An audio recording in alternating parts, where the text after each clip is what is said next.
Please be careful that emergency warning for Adams Estate, Almerta, Coronella, Coronet Bay, Glen Forbes, Grantville, Queensbury and Tenby Point is alive and active.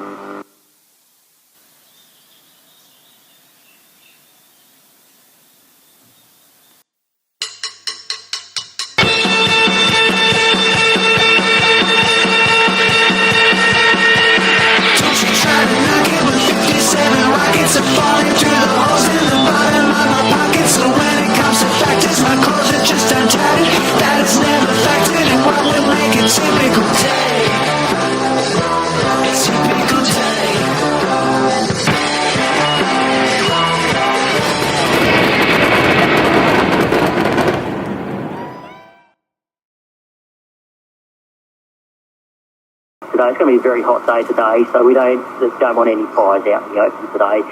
No works, angle grinding, welding, that sort of thing out in the open at all today. And a total fire ban is in place for all at Victoria today. Emergency Management Commissioner Andrew Crisp says the firefighters are on standby with extreme and severe fire danger warnings issued for most of the state. At extreme, what that really means is that fires will be uncontrollable, they'll be fast moving. So I believe we're well and truly ready as a sector, as organisations. So the question is for members of the public, are you ready? So it's going to be 44 degrees today. It's about 10:30 a.m. and it's already 36 degrees. That's a real challenge to get filler on before it dries. Basically, as soon as you start mixing the hardener in, it just starts to harden straight away. So I don't get any time to play around with, have to mix it up really quickly and then get it onto the panel. So I've just put another skim on to try to build up this low section here, and then I'll sand that off as well. Once it's done, I'll give the whole thing a spray with spray putty and then block that down as well. So yeah, another hot day. On the door panel again, the rear barn door. Big job, these little doors, but they curve this way, but then also that way as well. So getting the curves right is difficult. And because this is where the new panel is, across the bottom here, it's pretty good, but I've got a bit of a low spot here. So I'm going to do another skim of filler across that, and it's a bit low here too, so I'll fill that in. So you can feel a few bumps. It's not perfect, but I should be able to get some of that a bit better. And a couple of little pinholes I have to fill up as well. But it is actually coming along.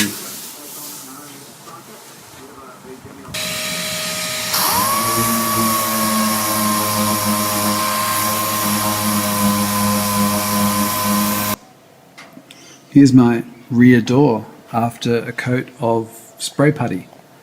So pretty nice. Yeah, that's going to be block sanded. If you look really closely, you'll see here there's a couple of really tiny bits of overrun. That's because I put the paint on a lot thicker in those spots just to cover a couple of the imperfections. But yeah, I mean, you can only tell that there's been a repair there really when you look here. But I'll fill that in as well, and there's a rubber seal that goes across there anyway. So I think it'll work out pretty well.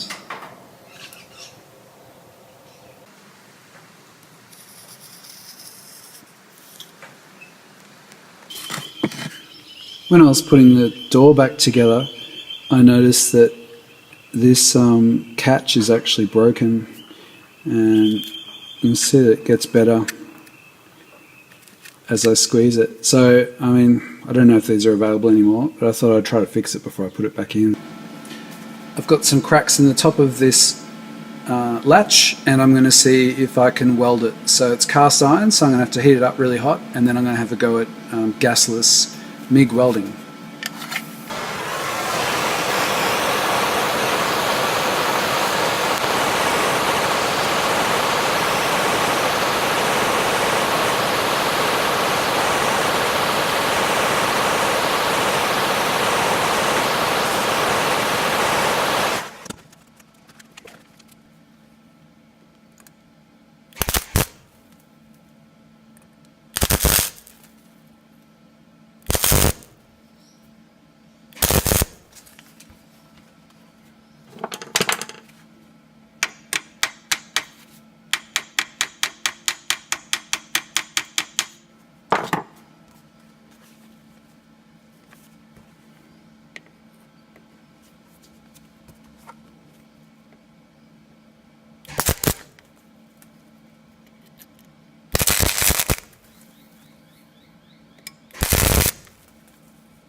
So to cool down the latch, I just stuck it in my bucket of sand so it would cool down slowly. So let's have a look how it turned out.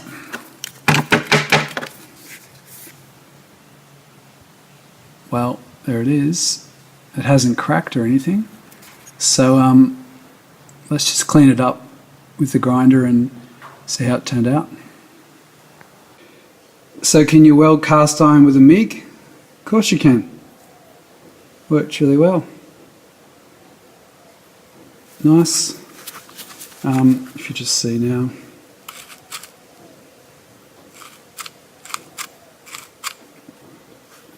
No more problems.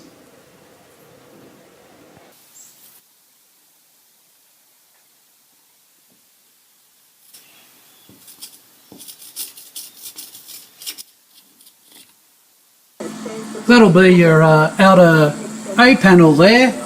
Yeah. Bloody Magnum, so I had to take all the paint off. I don't know why I've got that accent, but anyway, yeah, I had to take all the Magnum paint off because it just started peeling off as soon as I welded. But I also welded along the seam where the 3 panels meet, and of course that'll be primed and tidied up. The inside, I basically did half moon holes and then tack welded it there, and might have to use a little bit of filler at the bottom. To be honest, the original wasn't perfect either, so not too bad. The holes line up with the inner. I did it with the hinges on so I could make sure it was right. So, see how it goes. Yeah, here's the outer A panel finally in place, welded along, cleaned up, sprayed with some primer so I could check the hinges. And yeah, look, it's not perfect, but once that's sealed and the door's on, it should be pretty good. Quite happy actually. That was quite an effort, the whole A panel shenanigans, and fits, door fits, hinges fit, holes line up, and doesn't look any worse than it did from the factory. So that's about as good as I can hope for. Cool.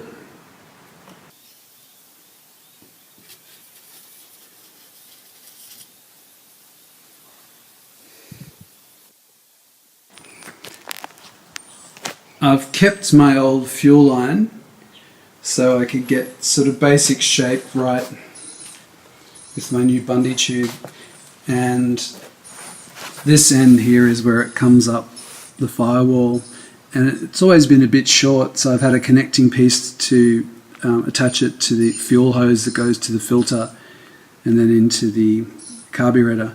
So I'm actually going to cut it a little bit longer so I've got a bit of room to play with. I'm just going to use my cut-off tool so I get a nice clean cut, and then I'll deburr the end of it so it's nice and clean as well.